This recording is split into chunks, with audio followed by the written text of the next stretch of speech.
Back to news. ఇక మిగిలిన details చూద్దాం. ఢిల్లీ పర్యటనలో సీఎం రేవంత్ రెడ్డి పలువురు కేంద్ర మంత్రులతో వరుసగా భేటీ అయ్యారు. ముందుగా కేంద్ర మంత్రి రాజ్నాథ్ సింగ్ తో భేటీ అయ్యారు. రక్షణ శాఖ భూముల బదలాయింపు, సైనిక స్కూల్స్, కంటోన్మెంట్ అంశాలపై ఆయనతో చర్చించారు. ఈ నెల చివరి వారంలో నిర్వహించే గాంధీ సరోవర్ ప్రాజెక్టు శంకుస్థాపన కార్యక్రమానికి హాజరు కావాలని రాజ్నాథ్ ను తెలంగాణ ముఖ్యమంత్రి ఆహ్వానించారు. ఈషా మూసీ నదుల సంగమ ప్రాంతంలో ఈ కార్యక్రమం చేపడతామని తెలిపారు. 1948 ఫిబ్రవరిలో మహాత్ముని చితాభస్మాన్ని ఇక్కడే నిమజ్జనం చేశారని వివరించారు. మూసీ పునర్జీవ ప్రాజెక్టులో భాగంగా గాంధీ సరోవర్ ప్రాజెక్టు చేపడుతున్నామని చెప్పారు. బాపుఘాట్ ను ప్రపంచ స్థాయి విద్యా, సాంస్కృతిక, ఆధ్యాత్మిక, పర్యావరణ చిహ్నంగా మారుస్తామని సీఎం రేవంత్ రెడ్డి తెలిపారు. ఇక కేంద్ర మంత్రులు రామ్మోహన్ నాయుడు, అశ్విని వైష్ణవ్ తో ముఖ్యమంత్రి రేవంత్ రెడ్డి భేటీ అయ్యారు.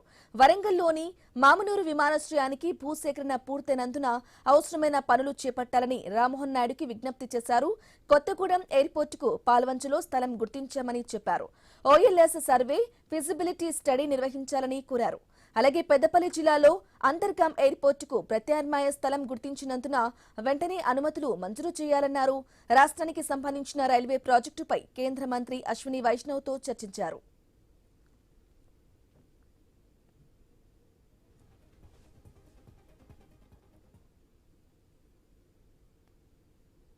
గ్రామ పంచాయతీ ఎన్నికల్లో మెరుగైన ఫలితాలు సాధించామని తెలంగాణ సీఎం రేవంత్ రెడ్డి కాంగ్రెస్ అగ్రనేతలకు తెలిపారు.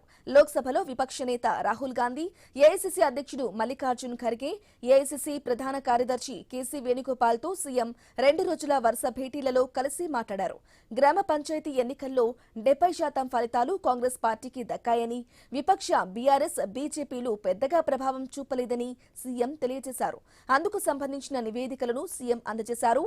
116 మున్సిపాలిటీలు, 7 కార్పొరేషన్ల ఎన్నికల ఫలితాలు శుక్రవారం వెలువడనున్నాయని వారికి సీఎం రేవంత్ రెడ్డి చెప్పారు.